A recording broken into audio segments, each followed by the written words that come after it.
Maintenant, on va voir comment configurer Edgecam 2 pour la prise de notes manuelle. Après avoir installé le Edgecam 2 à partir du Play Store, vous pouvez le lancer en cliquant sur Ouvrir. Le réglage se fait en allant sur la roue crantée qui est en haut à gauche. Et après, principalement au niveau du troisième menu interface à l'écran. On va commencer par le bas, parce que c'est là qu'il y a le plus de choses à faire. D'abord, c'est garder l'écran allumé. On aura besoin de ça quand on pose le téléphone pour pouvoir prendre des notes sans qu'il s'éteigne. Donc après, l'orientation, on va le mettre en paysage, aussi bien l'orientation système que l'orientation de téléphone lui-même. Et en faisant ça, vous voyez que tout est retourné et on est passé en mode paysage. On revient maintenant dans les réglages, interface écran. Là, sur la plupart des choses ajoutées, une bordure à la photo, ça on n'a pas besoin. Animation de vignette, on n'a pas besoin. Affichage d'informations, on n'a pas besoin. Et la partie très importante, c'est mode immersif. Là, on va mettre tout masqué.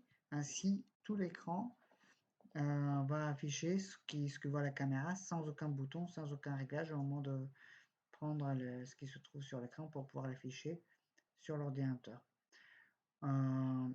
Après, ici, pour obturateur pop-up menu, on ne le touche pas.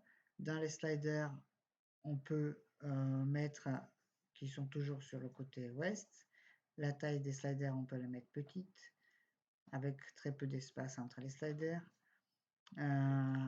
Auto switch, on peut l'éteindre. Exposure button, on va le garder. Comme vous voyez, certaines parties sont traduites en français, d'autres restent en anglais. Contrôle du zoom, on va mettre le slider du zoom. L'exposition, le white balance, etc. Tout ça, on va le laisser tel quel. Après, c'est très important aussi dans la partie control panel, ici. On va mettre toutes les icônes qu'on veut qu'ils soient visibles direct sur l'écran. Par exemple, le mode selfie, on n'a pas besoin. Détection de visage, on n'a pas besoin. Changer de caméra, on n'aura pas besoin. Composition, exposition, on les reste. Ça, on laisse le fait de fixer la lumière. La zone où est-ce qu'on va avoir lumière, on a besoin. L'effet couleur, on peut les mettre ou ne pas les mettre. Ça, je ne vais pas en discuter. Je vais laisser ne pas cocher. Mode, ça on laisse. Balance des blancs, on laisse. Mode photo, ISO, mode focus, on aura besoin. Et le mode flash, ça peut être utile aussi. Pour le reste, on laisse tel quel. Maintenant, si vous avez envie de prendre des photos, par exemple de vos slides ou de ce que vous écrivez ou des vidéos, il vaut mieux régler aussi les paramètres photo et les paramètres vidéo. Les paramètres photo, vous pouvez régler la résolution pour les photos à quelque chose de l'ordre de 2 millions de pixels, c'est suffisant pour prendre les photos, vos écrits en photo. Et vous pouvez diminuer au minimum la qualité de l'image. Vous n'avez pas besoin d'une grande qualité pour prendre vos manuscrits. Un format JPEG, on laisse. Tout le reste, on peut laisser. C'était ça la partie importante. Pareil pour la vidéo. On va diminuer à 720 x 1280 la résolution. On va laisser le format par défaut.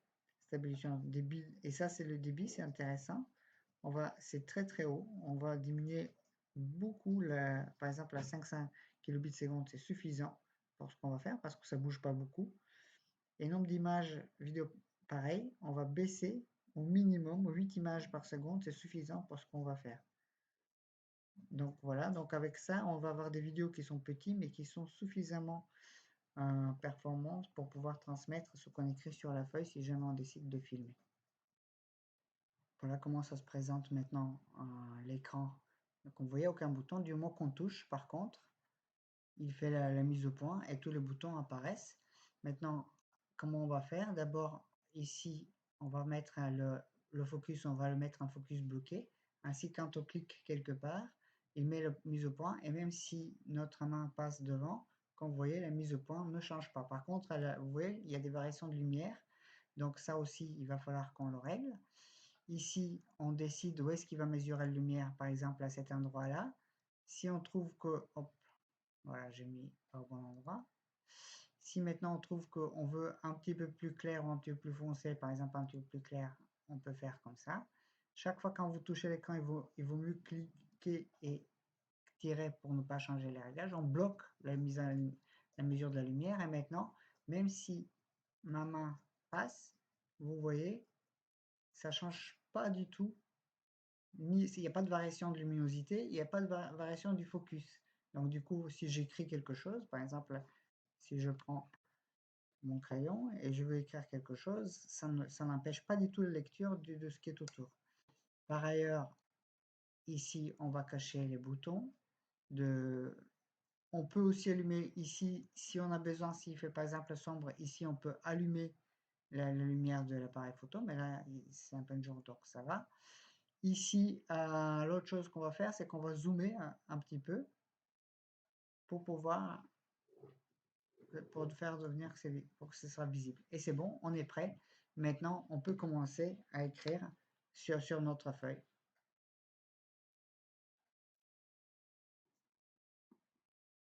Et voilà.